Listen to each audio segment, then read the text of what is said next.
आज पढ़ना है रेशनलाइजिंग द डिनोमिनेटर। रेशनलाइज करना है डिनोमिनेटर को। क्या मतलब इसका कि जब भी कोई फ्रैक्शन लिखा जाता है, जो फ्रैक्शन लिखते हैं हम जिसके डिनोमिनेटर में रूट वाला टर्म हो, जैसे लिखा हुआ है 1/√2, तो इसके लिए एक रेशनलाइजिंग फैक्टर होता है। रेशनलाइजिंग फैक्टर वो है जिससे मल्टीप्लाई करने के बाद डिनोमिनेटर से रूट कैंसिल हो जाए। तो अगर यहाँ √2 है तो इसको मल्टीप्लाई किससे किया जाएगा? तो सिंपली अगर √2 है तो अगर हम इसको ऊपर नीचे √2 से मल्टीप्लाई कर दें तो ये √2 × 1 ऊपर √2 हो जाएगा और √2 × √2 क्या हो गया? 2। तो ये हो गया रेशनलाइज करके। इसका जो रेशनलाइजिंग फैक्टर है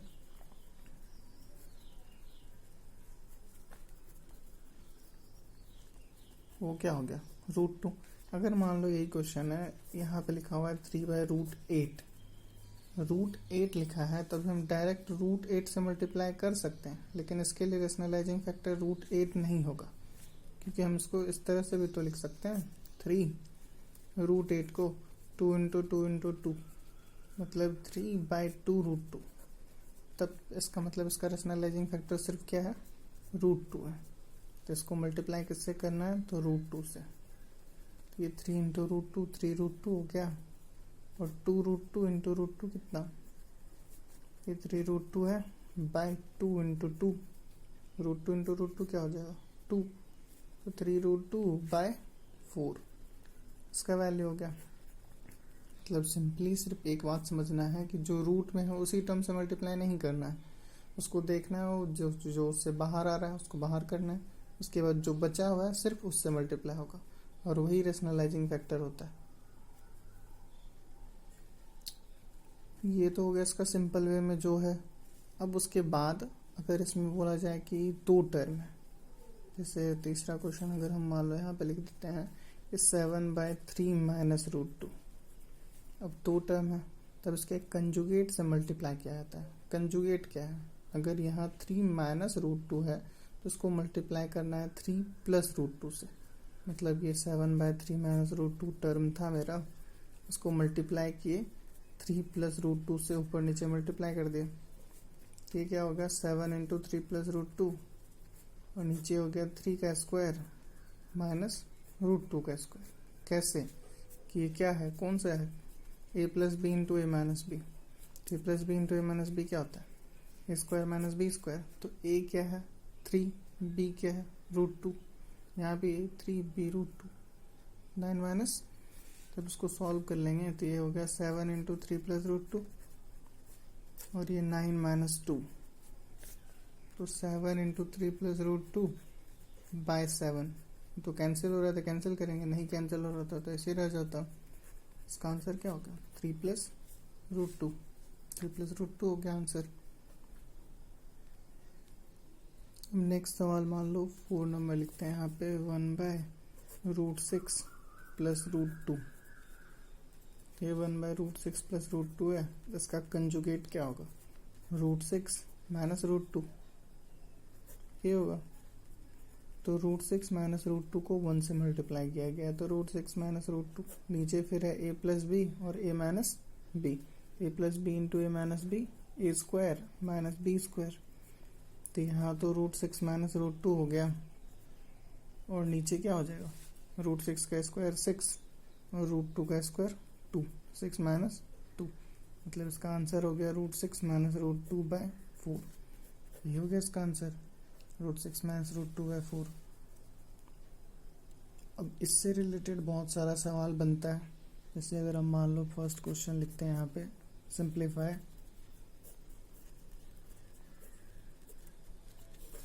पहला लिख देते हैं 2√5 बाय लिखा हुआ है 5 - √3। ये है, इसको सिंप्लीफाई करना है। तो कुछ नहीं, मतलब इसको रेशनलाइज करना है। ये 2√5 है बाय 5 - √3 है, तो इसको मल्टीप्लाई कर देंगे किससे?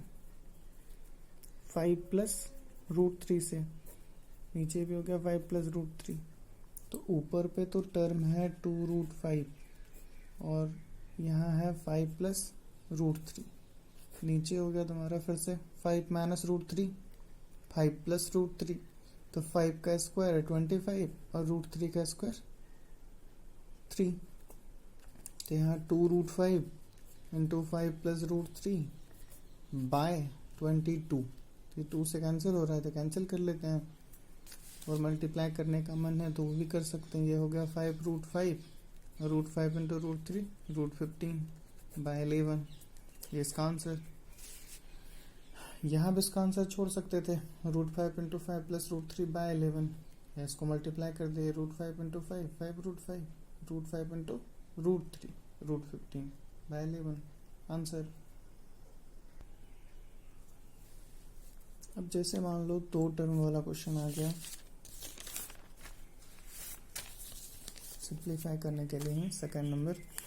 यहाँ लिखा हुआ है क्वेश्चन में 4 प्लस √5 बाय 4 माइनस √5, और यहाँ लिख दिया इसका सिर्फ उल्टा करके, ये 4 प्लस ये 4 माइनस √5 बाय 4 प्लस √5, ये लिख दिया। तो इस कंडीशन में तो सिंपली दिख रहा है ना कि एक दूसरे का रेसिप्रोकल है, तो हम अलग अलग रेशनलाइज भी कर सकते हैं, या हम इसको ऐसे भी कर सकते हैं कि दोनों का एलसीएम ले लें। दो तरह से इसको देख लेना। ये 4 माइनस √5 है, ये 4 प्लस √5 है, तो इसका एलसीएम हो गया दोनों मल्टीप्लाई, 4 माइनस √5 इंटू 4 प्लस √5। तो इस टर्म को मल्टीप्लाई किया गया है 4 प्लस √5 से, इसको भी मल्टीप्लाई किया जाएगा 4 प्लस √5 से, तो 4 प्लस √5 इंटू 4 प्लस √5 स्क्वायर हो गया। फिर सेम कंडीशन 4 माइनस √5 को 4 माइनस √5 से, तो यहाँ क्या हो गया 4 माइनस √5 का स्क्वायर। तो ये a प्लस बी का स्क्वायर है, ये a माइनस बी का स्क्वायर है, तो a प्लस बी का होल स्क्वायर क्या होता है, a square plus b square plus 2ab, 4 का स्क्वायर 16, √5 का स्क्वायर 5, 2 इंटू 4 8 √5। अब इसी तरह से इधर 16 plus 5 minus 8 √5 by a minus b है और a प्लस बी है, तो a स्क्वायर, तो 4 का स्क्वायर 16, √5 का स्क्वायर 5। अब ये देख लो, प्लस 8 √5 माइनस 8 √5 कैंसिल हो गया, 16 प्लस 5 21, 21 कितना 42 बाय 11, ये इसका आंसर हो गया 42 बाय 11। अब इसको अगर हम रेशनलाइज करके बनाते, जैसे 4 प्लस √5 था और यहाँ क्या है 4 माइनस √5, तो इसको मल्टीप्लाई करते किससे, 4 प्लस √5 बाय 4 प्लस √5 से, बीच में प्लस था प्लस दिए। अब उसके बाद टर्म था यहाँ पे 4 माइनस √5 बाय 4 प्लस √5, तो इसका कंजुगेट क्या होता, 4 माइनस √5 बाय 4 प्लस √5, मतलब इसके भी कंजुगेट से मल्टीप्लाई कर दिए, जो बीच में साइन है वो रहा ही, फिर इसका भी कंजुगेट से मल्टीप्लाई कर दिए, तो यहाँ हो गया 4 प्लस √5 का स्क्वायर, और नीचे हो गया 4 का स्क्वायर 16 और ये 5। सेम इधर ये 4 माइनस √5 का स्क्वायर और 16 माइनस 5, तो ये इसको सॉल्व करेंगे तो 16 प्लस 5 प्लस 8 √5 बाय 11, और इधर क्या हो गया 16 प्लस 5 माइनस 8 √5 बाय 11, दोनों का एलसीएम 11 हो जाएगा, ये 21 प्लस 8 √5 और ये भी 21 minus 8 √5 plus 8 √5 minus 8 √5 cancel, 21 plus 21 42 by 11, ये भी आंसर सेम है। इस क्वेश्चन में जैसे 2 टर्म था, ऐसे ऐसे 4-5 टर्म दे देगा तो सबको हम अलग अलग रेशनलाइज करेंगे और बीच में प्लस या माइनस है उसको सॉल्व करेंगे। क्वेश्चन है भी RS अग्रवाल में ऐसा लंबा वाला, उसको बनाना है। अब एक देखो, जैसे 2 टर्म वाला देख लिए, अब एक 3 टर्म वाला क्वेश्चन अगर देखते हैं, लिखा हुआ है यहाँ पे 1 बाय √3 प्लस √2 माइनस √5। अब इसको कैसे रेशनलाइज करेंगे, है तो यहाँ 3 टर्म्स, कंजुगेट में 2 टर्म ही लेना पड़ता है, तो हम इस पूरे टर्म को एक मान लेते हैं और इसको दूसरा। तो a मेरा क्या है √3 प्लस √2 और b क्या है √5, तो इसको अगर मल्टीप्लाई किया जाएगा तो ये जैसे 1 बाय √3 प्लस √2 माइनस √5 है, इसको मल्टीप्लाई कर देंगे √3 प्लस √2 और प्लस √5 से, हो गया इसका कंजुगेट, माइनस था तो प्लस, नीचे भी उसी तरह से √3 प्लस √2 प्लस √5, इसको a मान लिए हैं और ये b है। तब यहाँ ये तो पूरा वही रह गया, √3 प्लस √2 प्लस √5। नीचे क्या हो जाएगा, ए स्क्वायर माइनस बी स्क्वायर, क्योंकि ए माइनस बी है, ए प्लस बी है, तो ए के प्लेस पे है √3 प्लस √2 का स्क्वायर और बी है √5, तो √5 का स्क्वायर। तो यहाँ क्या हो गया, √3 प्लस √2 प्लस √5, नीचे √3 का स्क्वायर 3, √2 का स्क्वायर 2 और 2ab, तो 2 इंटू √3 इंटू √2, √3 इंटू √2 कितना, √6, फिर √5 का स्क्वायर 5। तो ऊपर पे टर्म है √3 प्लस √2 प्लस √5, नीचे हो गया 5 प्लस 2 √6 माइनस 5, 5 कैंसिल, तो ये √3 प्लस √2 प्लस √5 बाई 2 √6। देखो फर्स्ट क्वेश्चन जैसे बता रहे थे कि सिंगल टर्म वाला आ गया, तो डिनोमिनेटर अभी तक रैशनलाइज हुआ नहीं है, √6 है ही, फिर हमको इसको मल्टीप्लाई करना पड़ेगा किससे, √6 से, कि इसका रैशनलाइजिंग फैक्टर √6 है। अब √6 से मल्टीप्लाई कर लो, √6 को √3 से, √18, √6 को √2 से, √12, √6 को √5 से, √30, नीचे 2 √6 इंटू √6, तो √18 को हम लिख सकते हैं 3 √2, क्योंकि ये हो गया 9 इंटू 2, 9 का स्क्वायर रूट होता है 3। 12 को लिख सकते हैं 4 इंटू 3 हो गया, तो 2 √3, और √30 को तो कुछ नहीं लिख सकते हैं, तो √30 बाय √6 इंटू √6, 6 हो गया, 2 इंटू 6 12। इसका आंसर ये हो गया 3 √2 प्लस 2 √3 प्लस √30 बाई 12।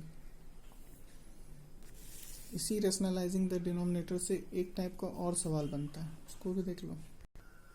इस क्वेश्चन में क्या है कि फाइंड ए एंड बी, या कुछ भी ए एंड बी के जगह पे कुछ भी है, if √3 minus 1 by √3 plus 1 equal to a minus b √3। मतलब ये पहले से दिया हुआ है, तो ए और बी का वैल्यू निकालना है।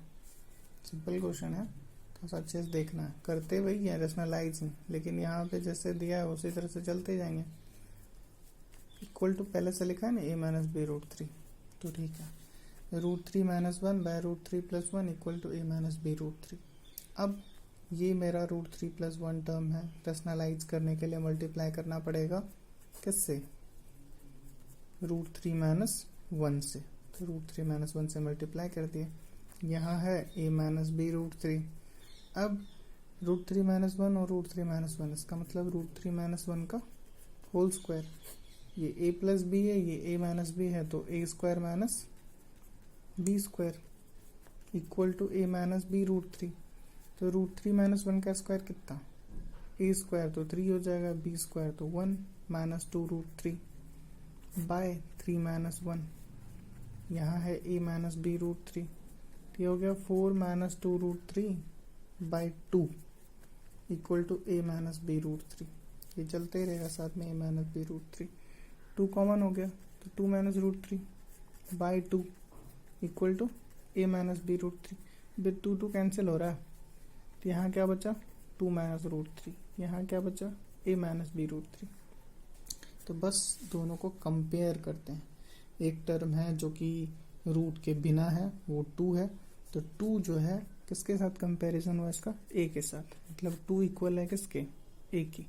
अब माइनस √3 जो है वो किसके इक्वल है, माइनस बी √3 के, तो लिखे यहाँ पे 2 equal to a and minus √3 equal to minus b √3।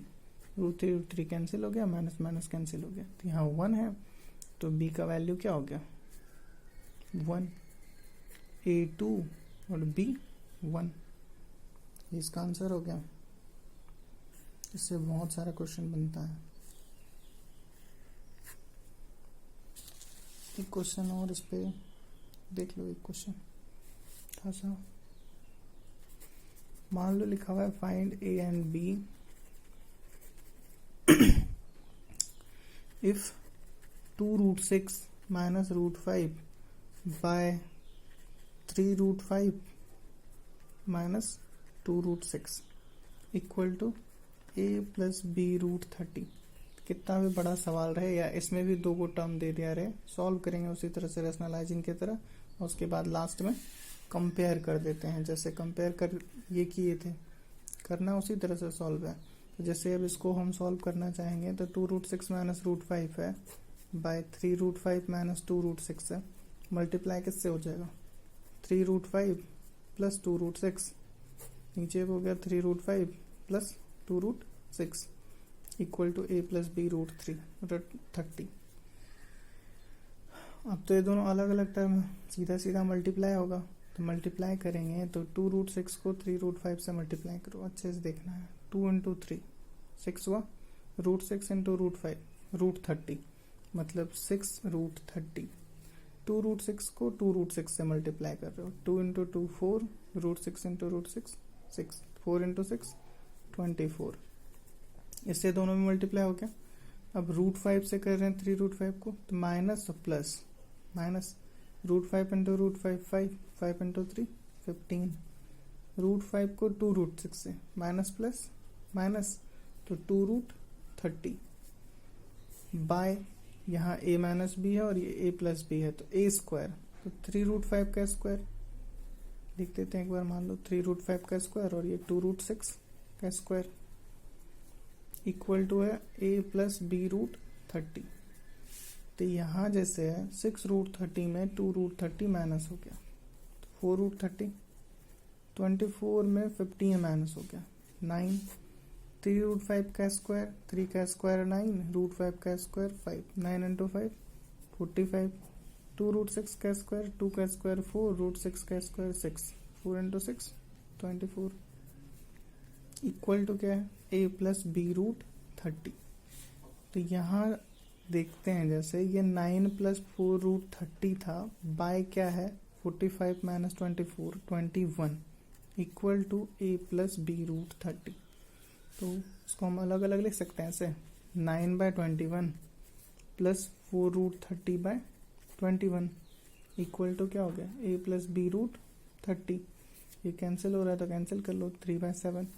तो एक टर्म है ये किसके इक्वल हो गया, a के। दूसरा टर्म है ये किसके इक्वल हो गया, √30 के। तो यहाँ पे a का वैल्यू कितना 3/7 और √30 यहीं से हटा दो, देख लो हट गया, तो b का वैल्यू क्या बचा 4/21। इसका आंसर हो गया a 3/7, b हो गया 4/21, क्योंकि √30 तो कैंसिल ही हो गया। बस इस पे अब सवाल बनाना है, अच्छा सवाल।